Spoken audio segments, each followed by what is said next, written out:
এখন পর্যন্ত নিরীহ ইমামের মামলা নেওয়া হয় নাই। ইমাম তো কবরে। কারা হত্যা করলো রইসুদ্দিনকে? কেন তাদের গ্রেফতার করা হচ্ছে না? কেন মামলা নেওয়া হচ্ছে না?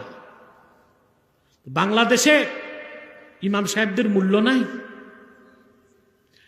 আমি এই ময়দান থেকে সরকারকে বলছি, ইমামকে যারা পিটিয়ে হত্যা করেছে জড়িত প্রত্যেককে গ্রেফতার করে আইনের আওতায় আনতে হবে,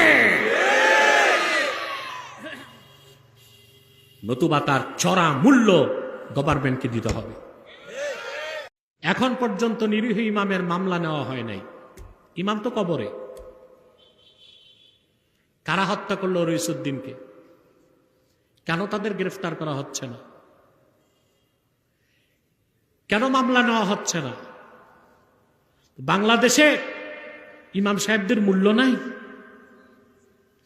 আমি এই ময়দান থেকে সরকারকে বলছি, ইমামকে যারা পিটিয়ে হত্যা করেছে জড়িত প্রত্যেককে গ্রেফতার করে আইনের আওতায় আনতে হবে,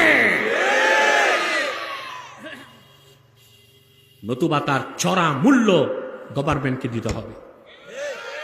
এখন পর্যন্ত নিরীহ ইমামের মামলা নেওয়া হয় নাই। ইমাম তো কবরে। কারা হত্যা করলো রইসুদ্দিনকে? কেন তাদের গ্রেফতার করা হচ্ছে না?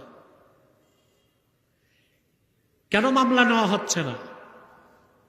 বাংলাদেশে ইমাম সাহেবদের মূল্য নাই।